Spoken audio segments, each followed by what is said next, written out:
الله الرحمن الرحيم.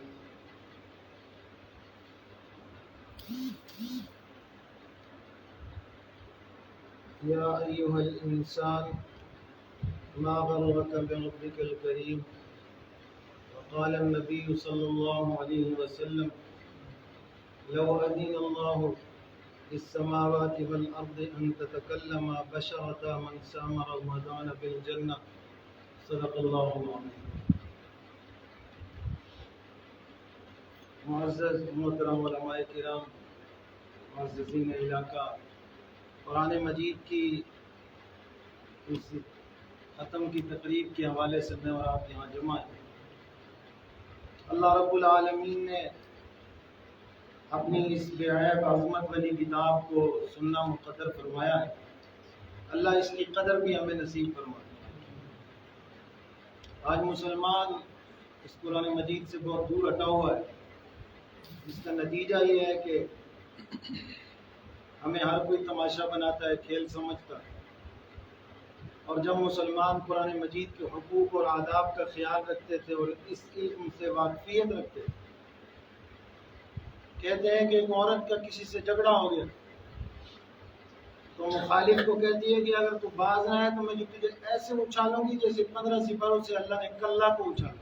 لفظ کلّا پہلے 15 سپاروں میں نہیں، اس کا کتنا مطالعہ تھا۔ تجھے ایسا اٹھا کے پھینکوں گی جیسے کلّا 15 سپاروں سے اللہ نے اٹھایا۔ لفظ کلّا پہلے 15 سپاروں میں نہیں، کتنا مطالعہ تھا اس کا۔ قرآن مجید پھر جس چیز کو ہم مطالعہ سمجھتے ہیں، بعض اوقات ٹوٹا پھوٹا اخبار رسالے اوپر نیچے دیکھ دور کے بندہ غامزی بن جاتا ہے اور سمجھتا ہے میں نے بڑا مطالعہ کر لیا اور میں نے بڑی تحقیق کر لی ہے۔ اس کو تحقیق نہیں کہتے۔ یہ جتنے لوگ ہیں یہ لوگوں کو قرآن سے توڑنے والے، ایمان سے توڑنے والے، کوئی تراویح سے توڑ رہا ہے، کوئی نماز سے توڑ رہا ہے۔ یہ سارے مانتے ہیں کہ رمضان آتا ہے، رزق بڑھ جاتا ہے، روٹی بڑھ جاتی ہے، اتنا ہو جاتا ہے، اللہ نفلوں کو فرضوں پہ لے جاتا ہے، فرضوں کو 70 درجوں پہ لے جاتا ہے، لیکن تراویح 20 سے اللہ کھینچ کے 8 پہ لے آتا ہے۔ یہ سمجھ نہیں آتی کہ اللہ نماز کو پیچھے کیوں لے آتا ہے۔ تو یہ وہ فضول باتیں ہیں جو آزاد منش لوگوں کی گڑی ہوئی باتیں۔ اگر بندے کو اللہ پر یقین ہو تو بندہ اس طرح سے نہ کرے، اور وہ کرے جو اس کو کرنا چاہیے۔ اللہ رب العالمین نے اپنی عبادت کے لیے لوگوں کو چنا ہے، پیدا کیا ہے۔ جو واقعی عباد اللہ ہیں وہ اللہ کی عبادت میں فخر کرتے ہیں، راتوں رات رب کے سامنے بیٹھتے ہیں، مناجات کرتے ہیں، دعائیں کرتے ہیں، اللہ کو پکارتے ہیں۔ اسی سے تو انسان بندہ بنتا ہے، فضیلت ملتی ہے، شرف آتا ہے۔ اور اگر یہی چیز انسان چھوڑ دے، ہمارے بڑے علماء کے بارے میں، اولیاء اللہ کے بارے میں آتا ہے کہ روزانہ 200 نفل پڑھتے، ہارون رشید روزانہ 200-400 نفل پڑھتے، تو یہ 20 تراویح نہیں پڑھتے سال بعد۔ اس پر مناظرے کرتے ہیں بے وقوف کے بچے، کیسے نادان ہے۔ اس کا مطلب یہ ہوا کہ جتنے اولیاء کرام ہیں، جس کا مرضی نام لے لو، پیران پیر کا لے لو، سلطان باؤ رحمہ اللہ کا، بختیار کاکی رحمۃ اللہ، ان کی کتابیں کوئی کھول کے پڑھے تو صحیح۔ یہ رات نفلوں میں گزارتے تھے، لہٰذا نعوذ باللہ ان نے بڑا غلط کر دیا۔ ان کو تو سال بعد بھی تراویح نہیں پڑھنی چاہیے۔ پیران پیر رحمۃ اللہ علیہ نے خود غنیت الطالبین کے اندر لکھا ہے کہ 20 تراویح پڑھی جائیں اور پوری امت پڑھتی ہے۔ اب افسوس یہ ہے کہ ہم ایسے آزاد خیال لوگ ہیں اور ایسے دین ایمان مسجد سے ٹوٹے ہوئے لوگ ہیں کہ ہم دنیا بھی مغرب سے سیکھتے ہیں، دین بھی مغرب سے سیکھتے ہیں کہ ادھر سے روشنی کس طرح کی آتی ہے، اس طرح سے ہم دین ایمان سیکھتے ہیں۔ تو جب یہ حال ہوگا تو پھر نتیجہ تو غلط ہی نکلے گا۔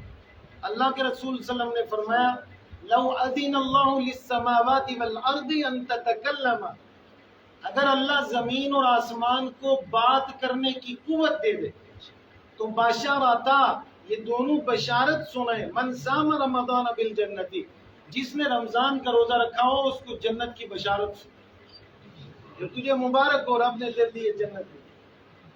اللہ کی مسجدوں کو آباد کرنا یہ اللہ کے بندوں کا کام ہے۔ علامہ اقبال نے کہا تھا افسوس سی مقام یورپ اگاہ نیست، چشمے او ینظرو بنور اللہ نیست، کہ جو آنکھ اللہ نے ایمان والے کو دی ہے وہ کسی غیر کو تو نہیں اللہ نے دی، کہ کہ وہ اس مقام کو سمجھ سکے جو ایمان والا سمجھتا ہے، جو دین والا سمجھتا ہے۔ لازمی بات ہے، کتنی فضول چیزیں ہیں جن سے اسلام ہمیں منع کرتا ہے۔ اللہ کے رسول صلی اللہ علیہ وسلم نے فرمایا من حسن الاسلام المرء ترکہ ما لا یعنیہ، آدمی کے اسلام کے حسن کی اور زینت کی نشانی ہے فضول چیزیں چھوڑ، فضول چیزیں چھوڑ۔ تو آج آدمی اپنے آپ کو مکمل ہی تب سمجھتا ہے جب اس کے پاس خوب بھر کے فضول چیز، اچھی طرح سے فضولیات اس کے پاس جمع ہو جائے تو وہ سمجھتا ہے میں اب چین کی زندگی۔ اور ان فضول چیزوں میں سب سے بڑی فضول چیز وہ موبائل۔ اور یہ ایسا ہے کہ اگر آج کسی مسلمان کو رات کعبے میں گزارنی نصیب ہو کہ یار آپ کو اجازت ہے کعبے کے اندر بیٹھے، دروازہ کھول، ہو سکتا ہے وہ کہ یار کدھر اکیلے چھوڑ کے جا رہا کو موبائل شوبائل دے تو میں انتخاب کیسے کروں، کیونکہ اس کو کیا پتا میرے کعبے میں بیٹھ کے کیا کریں۔ چونکہ ہم جس ماحول میں بڑے ہیں، یہاں تک پہنچے ہیں، اس ماحول میں ہمیں اللہ کا در، اللہ کا تعارف، اللہ کی طرف ہمیں بڑھنے کا شوق نہیں دلائے، آزاد منشی اور برے ہمارے حالات ہیں جن کی وجہ سے آج ہم یہاں پہنچے۔ اللہ رب العالمین رمضان المبارک ہر سال بندوں کو مقدر کر، اگر بندہ یہی دیکھے کہ ان حالات کے اندر ہم اپنے آپ کو کتنا بدلتے ہیں، ہمارے اندر کتنا شوق و شغف پیدا ہوتا ہے قرآن مجید، اور کتنی اس کی لگن ہمارے اندر پیدا ہوتی ہے کہ ہم قرآن مجید کی طرف متوجہ ہو جائیں اور اس کو اپنی زندگی میں لے آئیں، اس کو اپنے اندر پیدا کریں، مرد ہوں یا عورتیں۔ ابھی آپ دیکھ رہے ہیں ابھی بازار کے اندر کیا صورتحال، عید کی تیاری ہو، روزے بوزے لوگ کوئی نہیں رکھتے لیکن سوٹ 3 4 خرید رہے، اور دن کو جناب دکانوں کے اوپر پردوں کے پیچھے پانی پی رہے، اور کیا ہو رہا ہے جی عید کی تیاری۔ پیران پیر رحمت اللہ نے فرمایا لا عید لمن لبس الجدید، عید اس کی نہیں ہے جو نیا سوٹ پہنے، ولکن العید لمن خاف الوعید، عید اس کی ہے کہ جو اللہ کے بتائے ہوئے کو سمجھ جائے اور اپنے آپ کو گمراہ نہ کرے، ولکن العید لمن خاف الوعید، جو اللہ کی باتوں سے، وعدوں سے اور غضب کی آیتوں سے ڈر جائے، عید اس آدمی۔ عید اس چیز کا نام تھوڑا ہے کہ پورا مہینہ رمضان کا تقدس پامال کیا اور دن سارا بازار کے اندر گزارا، اور پھر عید والے دن وہ سمجھے کہ میں عید کی خوشیاں لوٹ رہا ہوں۔ مسلمان اگر ہو جائے، اور پھر مسلمان کسے کہتے ہیں؟ مسلمان تو اس کو کہتے ہیں جو کلمہ شریف پڑھ لے، جیسے آج ہم۔ ایماندار بننا ہے، مومن مسلمان ہوئے، بس مسلمان نماز نہیں پڑھتا مسلمان، حلال حرام کی تمیز نہیں ہے اس کو مسلمان کہتے، جائز ناجائز کا کوئی خیال نہیں کرتا وہ مسلمان ہے۔ مومن وہ ہے کہ حلال حرام، جائز ناجائز، غلط صحیح اور سیاہ سفید کو پورا چاند پڑک کے اختیار کرتا ہے، اور ایسی غلط راہ کو نہیں لیتا، اختیار کرتا، استعمال کرتا، استوار کرتا، جو اس کو اللہ کے راستے سے دور کر دے، اس کو مومن ہے۔ تو مومن کہاں ہے؟ ایمان والوں سے تو دنیا خالی ہے، خال کہیں ملیں گے ایمان والے، مسلمان ہے، مسلمانوں سے جہان بھرا، لیکن مومنوں کی کمی، ایمان والے مل جائے جن کے اندر اللہ کی ذات پر یقین ہو، جو اللہ کو پورے ایمان اور یقین کے ساتھ مانتے ہوں۔ دیکھو علماء نے لکھا آج بھی جو کعبے کے اوپر کبوتر کر رہے ہیں، یہ اس کبوتری کی نسل ہے جس نے غار میں انڈے دیے تھے جب پیغمبر اندر۔ اللہ تو اتنا قدردان ہے، وہ انڈے دے کے آج تک کعبے کے اوپر ہے، اور یہ رمضان میں تراویحوں سے بھاگ رہے، تو کیا خدا گھر آباد کرے گا؟ خدا گھر آباد کرے گا؟ کبوتری کے اوپر تو کوئی فریضہ نہیں ہے، اس نے صرف انڈا دے دیا، وہ بھی اللہ کے۔ علامہ دمیری رحمۃ اللہ نے حیات الحیوان کے اندر لکھا ہے کہ یہ جو مکڑی ہے نا، اس کا زہر بچھو سے زیادہ ہے، مکڑی کا زہر۔ لیکن دیکھو مکڑی نے جالا ڈالا، اس کا کسی کے دماغ میں روح بھی نہیں، مکڑی کپڑوں پہ چڑھ جاتی ہے، وہ بڑا محسوس ہے، حالانکہ یہ کاٹے تو بچھو سے زیادہ سخت اس کا زہر، لیکن اس دن اس کا غار کے اوپر جالا ڈالنا امت کا خیال ہی نہیں ہے کہ اس کے اندر بھی کوئی زہر ہے۔ تو یہ کیا وجہ ہے؟ قرب پیغمبر کی وجہ سے صلی اللہ علیہ وسلم، غار کے اوپر تھوڑی دیر کے لیے آسرا بننے کی وجہ سے۔ اور ادھر حضرت محمد عربی صلی اللہ علیہ وسلم اپنی امت کو نماز دے کے جاتے، اور یہ بازو چڑھا کے کہتا ہے کہ میں صبر کرتا ہوں 8 ہے۔ بابا کہاں صبر کرتا؟ آج رسول اللہ صلی اللہ علیہ وسلم کی تہجد ہے، تراویح نہیں ہے یاد رکھ، یہ تو جہالت کی بات ہے۔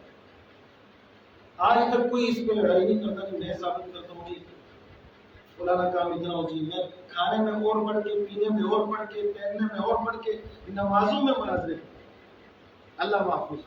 اور یہ کیوں ہے؟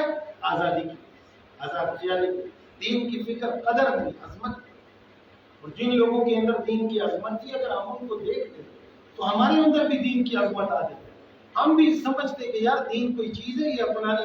اللہ کے رسول صلی اللہ علیہ وسلم نے، کیونکہ اسلام کی عزت بھی افراد کے ساتھ، مکے کے اندر اسلام کتنا دبا ہوا تھا، تو جناب رسول اللہ صلی اللہ علیہ وسلم نے کعبے کا غلاف پکڑ کے کیا دعا کی؟ اللہم اعز الاسلام بعمر بن الخطاب او بعمر بن الخطاب، یا ابو جہل کو اسلام کی توفیق عطا فرما، یا عمر خطاب کو اسلام کی توفیق۔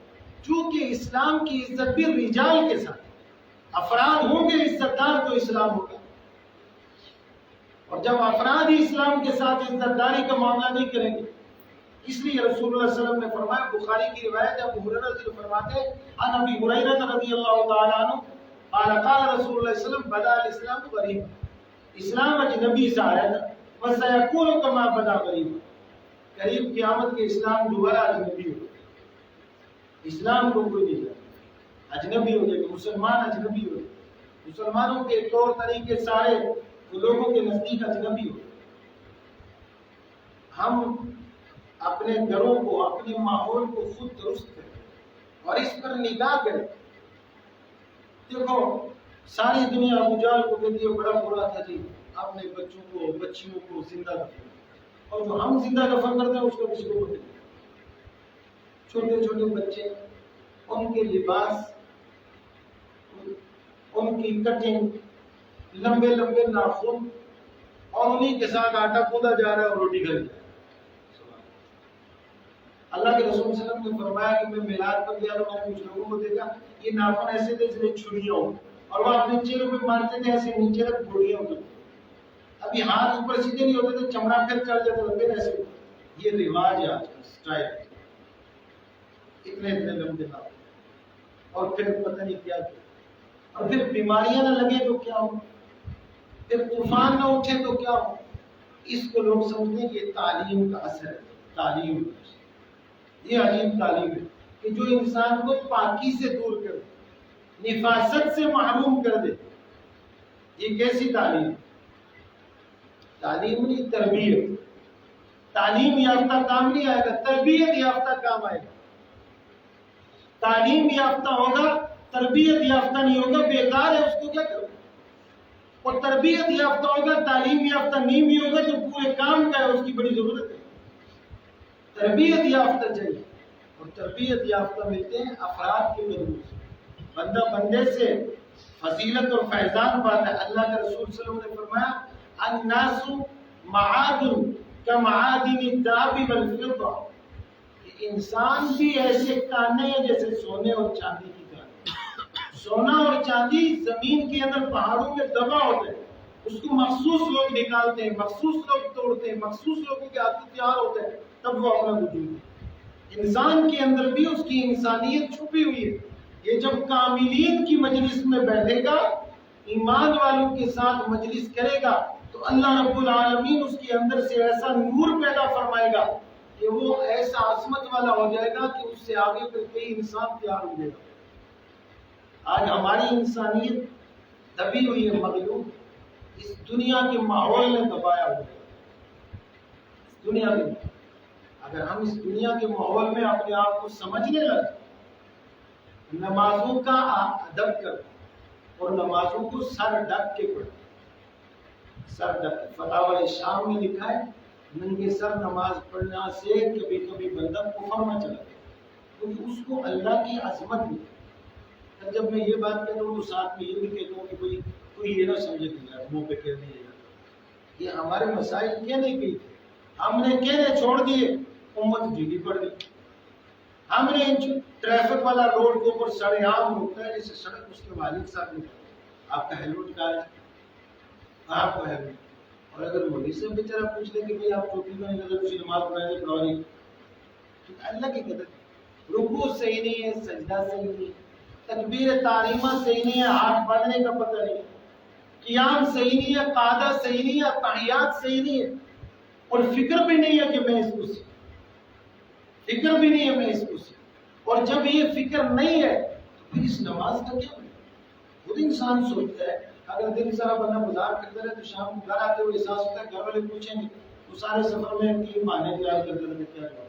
اللہ کے پاس جانے کے لیے کوئی بہانہ تیار نہیں کیا کہ میں وہاں کیا کروں گا، وہاں تو بہانہ بھی نہیں چل سکتا کہ آخر میں اللہ کو کیا جواب دوں؟ اللہ کے سامنے تو اللہ تعالیٰ قرآن مجید میں فرماتا ہے یوم تری المجرمین، کہ اس دن تم دیکھو کہ مجرمین کو مقرنین فی الاصفاد، ہم ان کو زنجیروں کے اندر باندھ دیں۔ اور جنات کتنے تیز ہیں، اللہ کہتا ہے وَلَقَدْ عَلِمَتِ الْجِنَّةُ إِنَّهُمْ لَمُحْضَرُونَ، جنوں کو بھی یہ پتا ہے کہ میں ان کو ایسے جکڑ دوں گا ہل نہیں سکتے۔ سرابیلہم من قطران، ان کو ایسی قمیصیں پہنائی جائیں گی جو گندک کی، وَتَغْشَى وُجُوهَهُمُ النَّارُ، اور ان کے منہوں کو میں آگ کے ساتھ لپیٹ دوں گا، ایسا جکڑ دوں گا۔ کون پھر خدا کے سامنے ہل سکتا؟ اللہ کے احکام کے اندر بے لگام ہوتا۔ اللہ رسول اللہ صلی اللہ علیہ وسلم نے یہی تو فکر امت کو سکھائی۔ 6 ہجری کو اللہ کے نبی صلی اللہ علیہ وسلم کو اطلاع آ گئی کہ مکہ فتح ہے، مکہ فتح ہے۔ 2 سال پھر بھی پیغمبر نے انتظار کیا۔ 8 ہجری کو ایسا تحمل ایک، جب جانے لگے تو مدینے کے لوگوں نے کہا حضرت ہم آپ کو تنہا نہیں چھوڑیں گے، راستے میں حالات ایسے، آپ کے ساتھ 20 افراد ایسے، آپ کے محافظ حارسین تھے، پہرے داران، وہ کہنے لگے یا رسول اللہ صلی اللہ علیہ وسلم آپ کو عرب کے مزاج کا تو پتہ ہے، ہم عربی لوگ جب چلتے ہیں تو ہمارے پاس طبلہ، سارنگی، دف، بیل، ماجر یہ سارے ہوتے ہیں، لہٰذا یہ ہم آپ کے ساتھ لے کے چلیں۔ اللہ کے نبی صلی اللہ علیہ وسلم نے کیا فرمایا؟ حضور علیہ السلام نے فرمایا ہاں مجھے پتہ ہے، آپ کے اس رواج کو میں جانتا ہوں، لیکن یہ مجھ سے اتنا پیچھے لے کے دور چلنا کہ جب تم ان کو بچاؤ اور استعمال کرو تو میرے کانوں میں آواز نہیں، میرے کان۔ تو وہ سوچنے لگے پھر ہمارے جانے کا کیا فائدہ؟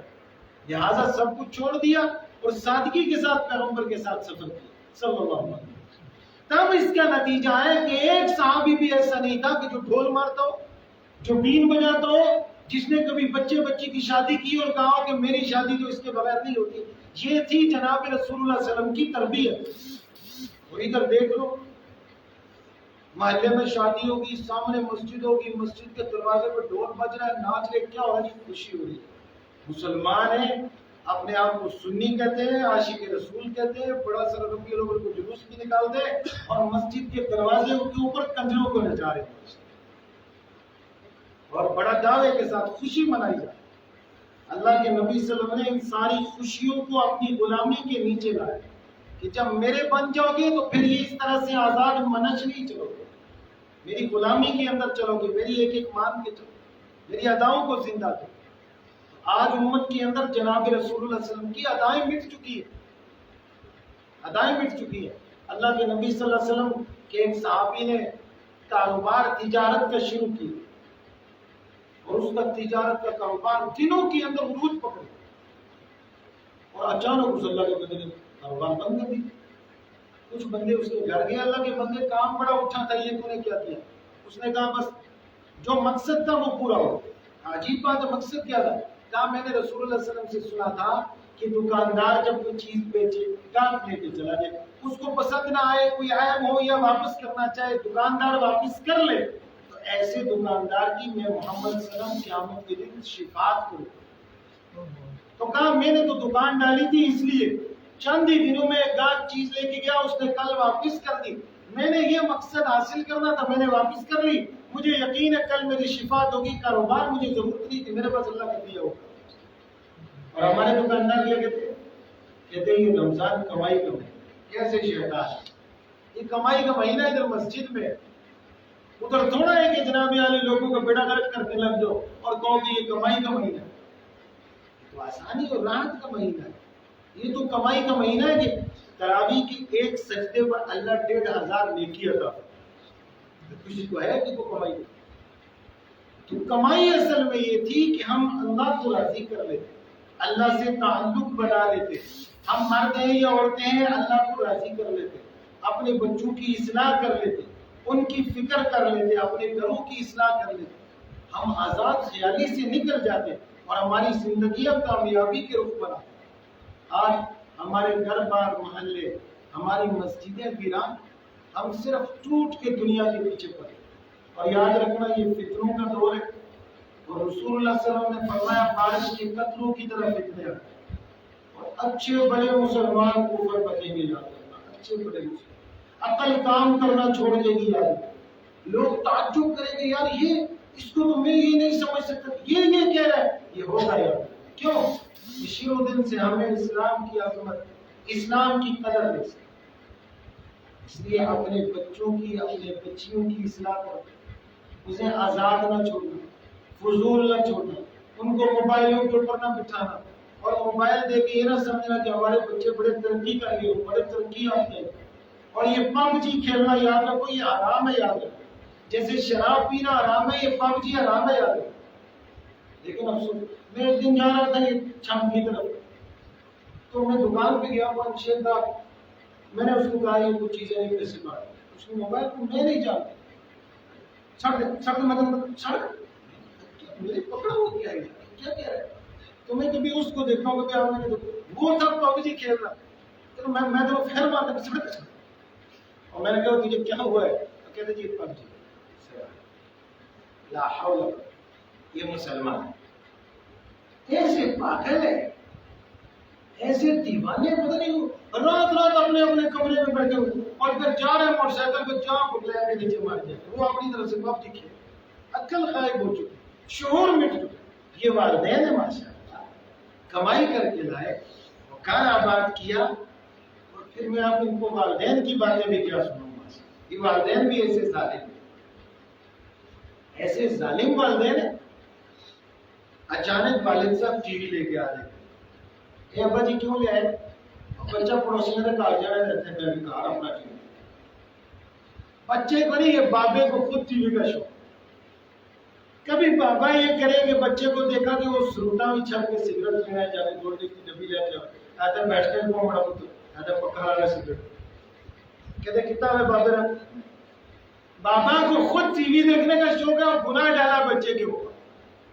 ایسا بڑا پتر کا ٹی وی تو بدلا دیا، آپ کو بابا جی بیٹھے ہیں، نت نت رکھیے تو ٹی وی۔ انا للہ و انا، میں نے تمہارے اس ممبر کے اندر ایک شادی کے اوپر ایک بوڑھے بابے کو جس کی سرخ داڑھی اتنی، اللہ کی قسم، وہ میں ادھر کھڑا ہو گیا اور مجھے سمجھنا آئی میں کیوں کھڑا ہو گیا۔ بوڑھا بابا مہندی لگائی ہوئی، اتنا کلاس کا ناچ رہا تھا، میں نے ایسا خوبصورت کنجر کبھی نہیں دیکھا، یقین ہو۔ میں نے ان لوگوں کے بیچ میں گایا، آپ کو کیا ہے، ان کے بیچ میں نے کہا۔ اب جب نواسا دیکھے گا کہ میرا نانا تو انٹرنیشنل کنجر ہے، وہ میرا دادا تو ماشاءاللہ نصیب الال سے چاہ رہا تھا کہ، تو وہ بختیار کاکی بنے گا، وہ سلطان بہو بنے گا، وہ مسجدیں آباد کرے گا۔ انا للہ و انا، ہم نے قرآن کو خود چلا، یہ قرآن کو پیچھ نہیں کرتے، الٹا جاتے ہیں چل کے، نعوذ۔ اس سے بڑی پیچھ کون سی ہے؟ اللہ کے رسول صلی اللہ علیہ وسلم نے فرمایا رب قاری دل قرآنی بل قرآن یلعنہ، کتنے لوگ قرآن پڑھتے ہیں، قرآن ان پہ لعنت ہے۔ کیوں؟ جب وہ سچائی والی آیت آتی ہے اس میں کبھی سچ نہیں بولتا، قرآن لعنت۔ جب نماز والی آیت آتی ہے پڑھ کے جا رہے کبھی نماز نہیں پڑھتا، وہ آیت لعنت ہے۔ جب غریب کو کھلانے والی آیت آتی ہے اس نے کبھی کسی کے ہاتھ پر روپیہ نہیں رکھا، وہ قرآن کی آیت لعنت ہے۔ یاد رکھنا، اللہ کے ہاں تو کسی کا نصب و نظام نہیں چلتا، اللہ تو معاف کرے گا اپنی رحمت کے ساتھ، جس نے وہاں سچائی کے ساتھ قدم رکھا ہے۔ ہم تو یہ گزرے لوگ ہیں، ہمارے پاس کیا ایک عادت ہمیں پتہ نہیں کس کو تعارف کرا دیا کہ بختیار کاکی کو ہم سے سوال ہی نہیں کرو، بس یہ 4 نام یاد کیے ہو۔ شکر ہے خدا کا یہ بھی کہ اگر قیامت کے دن اتنا منہ سے نکل جائے کہ میں اس دین پر ہوں جس دین پر پیرانے پیر تھے، تو یہ بھی بڑی، اور میں اس اسلام کو مانتا ہوں جس اسلام کو سلطان بہو مانتے، تو یہ بھی بڑی بات۔ یہ روشن نام اور یہ اونچے نام، عظمت والے نام اس لیے ہوئے کہ انہوں نے حضرت محمد صلی اللہ علیہ وسلم کی تعلیمات کو زندہ کیا۔ اور پھر جوانوں، اپنی عبادت کو درست کرو، جہاں بھی ہو اپنی نمازوں کو پورے صبر و ثبات کے ساتھ پڑھو، اور گناہوں سے اپنے آپ کو نکالو، اور ایک ایسی پاک شفاف زندگی کے اندر قدم رکھو کہ جس زندگی کے اوپر رب بھی رشک کرتا ہے کہ یہ میرا بندہ ہے. یہ فضول، یہ جھوٹ، یہ فریب، یہ دغا بازی، یہ جو کچھ بھی دنیا میں چل رہا ہے، یاد رکھیں شیطان ایسا ناچ ناچ رہا ہے جس کا تصور کوئی نہیں. ان چیزوں سے ہمیں نکلو. جب ان چیزوں پر ہماری مائیں بہنیں آ جائیں گی تو ہر گھر امن کا گہوارہ بن جائے گا. آج ہم ان چیزوں سے نکلے ہوئے ہیں تو ہماری تباہی ہے. اللہ اس تباہی سے ہمیں محفوظ کرے. اللہ تعالیٰ قرآن مجید کی تلاوت، مجلس، محفل جو کہا سنا ٹکنا پڑا اپنی بارگاہ میں اللہ قبول فرمائے اور اللہ ہمیں اپنے رضا اور خوشنودی والی زندگی نصیب.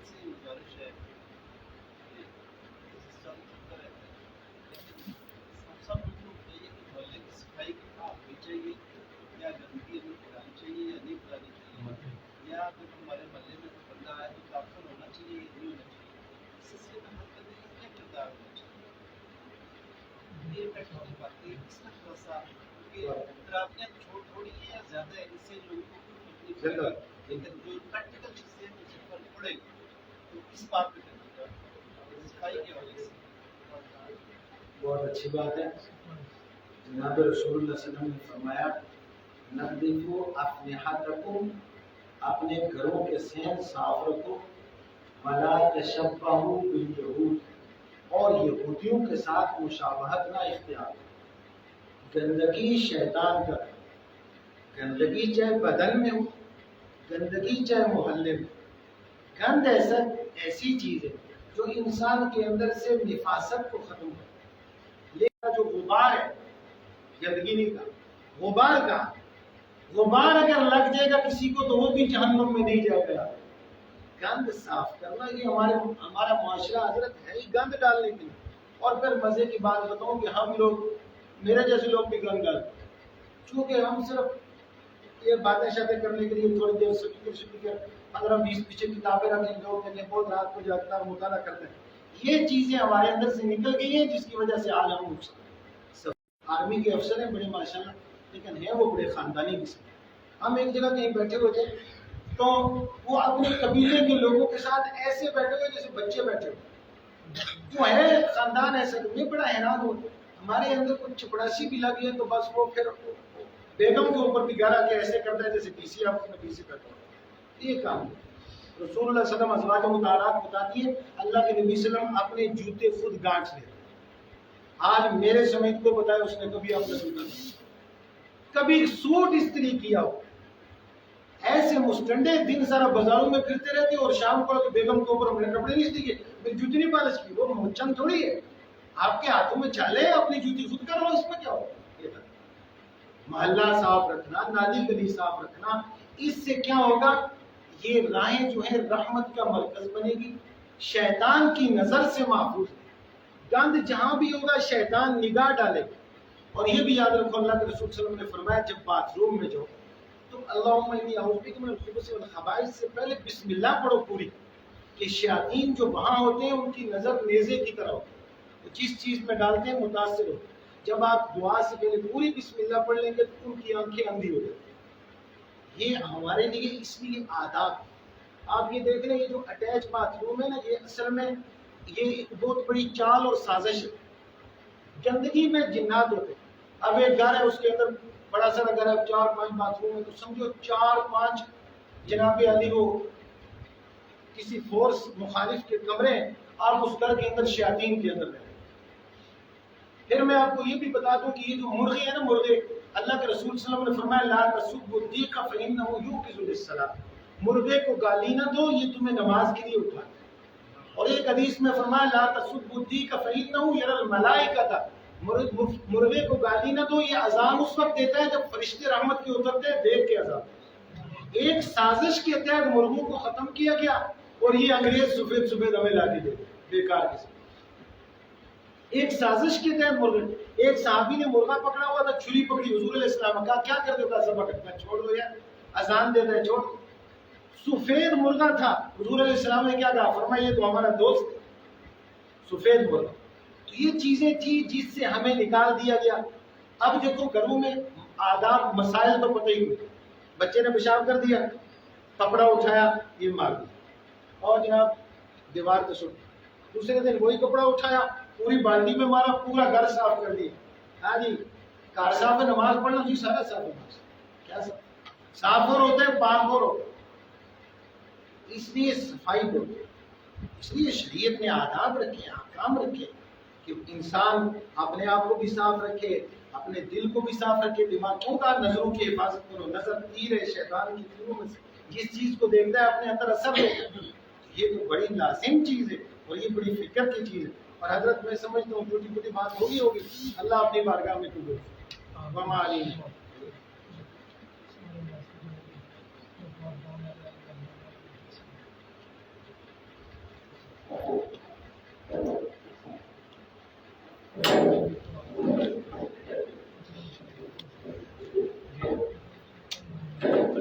سارے لوگ ایک دفعہ فاتحہ 3 دفعہ اخلاص پڑھیں.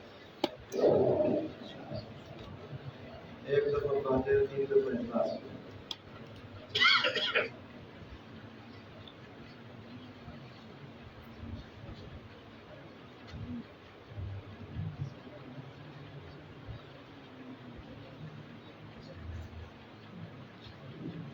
تاریخ بغداد میں لکھا ہے کہ بغداد کے قبرستان میں اللہ نے مردوں کو 2 جنتی جوڑے اور ان کی قبروں کو کشادہ کر دیے اور ان کی قبروں میں ایک جنتی مشعل جلا دی. تو ایک صاحب کشف بزرگ نے قبر میں مراقبہ کیا تو مردوں سے پوچھا خیر ہے قیامت آ گئی, جنت دروازے کھل گئے, اللہ نے جنت میں بھیج دیے. کہا نہیں, یہاں سے امام احمد بن حنبل کا گزر ہوا رہا. انہوں نے 1 دفعہ فاتحہ 3 دفعہ قل هو اللہ اور کچھ درود پاک پڑھ کے اصال ثواب کیا, اس کا بدلہ اللہ نے ہمیں دیا. اللہ قبول. الحمدللہ وکفى وسلام علی عباده الذین اصطفى جزا اللہ عنا سیدنا ومولانا محمد صلی اللہ علیہ وسلم خیر الجزاء عنا یا رب العالمین. ربنا عليك توكلنا وإليك أنبنا وإليك المصير. اللهم إنا نجعلك في نحورهم ونعوذ بك من شرورهم. یا اللہ پورا مہینہ اس مسجد میں قرآن پاک پڑھا گیا, پڑھنے والے نے پڑھا اور سننے والوں نے سنا. ساری تلاوت کو اپنی رحمت کے ساتھ اپنی بارگاہ حق میں اپنی ذات حق کے صدقے قبول فرما. سارے کا سارا ثواب حضور نبی کریم صلی اللہ علیہ وسلم رؤوف الرحیم شفیع المذنبین صلی اللہ علیہ وسلم کی ذات عالی اور تن کو پیش کروا. حضرت کے خاندان کنبہ قبیلہ اولاد اصحاب ازواج اولاد آل بیت کے تمام معینین اجمعین کو ثواب عطا فرما. اس کا ثواب کل نبیین صدیقین شہداء صالحین بزرگان دین ائمہ مجتہدین سلف صالحین فقہاء کرام فاضل کرام شہداء اسلام غنی مکرمین قرات مکرمات تمام دوست کتب اولاد احمدی فقیر فقیر کثیر محمد کی آواز کو پیش کروا. اس کا ثواب مالک بن دینار رحمہ اللہ کو عطا فرما. سلمون مصری رحمہ اللہ کو عطا فرما. پیر عبد القادر جیلانی رحمۃ اللہ کو عطا فرما. سلطان مائی رحمۃ اللہ کو عطا فرما. معین الدین چشتی رحمۃ اللہ کو عطا فرما. فرید الدین گنج شکر اجوری مسعودی رحمۃ اللہ کو عطا فرما. اپنے پیغمبر صلی اللہ علیہ وسلم کی امت میں جتنے آیا اولیاء کرام مشائخ گزرے ہیں سب کی روان کو اس کا ثواب عطا فرما. جتنے لوگ یہاں مسجد میں حاضر ہیں کہ روز حاضر ہوتے ہوئے آج ان کو حاضر نہ بھی ہو, مرد ہو یا عورتیں, ان کے متعلقین میں جو لوگ وفات پا گئے ان سب کو اس کا اجر عطا فرما, ان سب کو اس کا نور عطا فرما, ان سب کی قبروں میں اس کی نورانیت اور جمال پیدا فرما. اے اللہ اپنے کرم سے سماعین کی دعائیں قبول فرما. اپنے فضل کے ساتھ بیماروں کو شفا عطا فرما. پریشان آدمیوں کی پریشانیاں دور فرما. دکھ میں پڑے ہوئے لوگوں کے دکھوں کو دور فرما. امت کو امت بننا نصیب فرما. روحانی بیماریوں سے محفوظ فرما. جسمانی بیماریوں سے محفوظ فرما. روحانی گندگیوں سے دور فرما. جسمانی گندگیوں سے دور فرما. ظاہری پلیتیوں سے محفوظ فرما. باطنی پلیتیوں سے محفوظ فرما. ہمارے ظاہر و باطن کو مزین فرما. سنت کا نور مقدر فرما. بدعات و الفاظ سے محفوظ فرما. لفاظی ظاہرداری سے محفوظ فرما. حقیقت نصیب فرما. مجازیت میں سے محفوظ فرما. جو مانگا اپنی رحمت کرم سے عطا فرما. جو نہیں مانگا مانگنے کا تھا میرے مولا بن مانگے عطا فرما. وصلی اللہ تعالی علی النبی الکریم وعلی آلہ واصحابہ اجمعین برحمتک یا رب.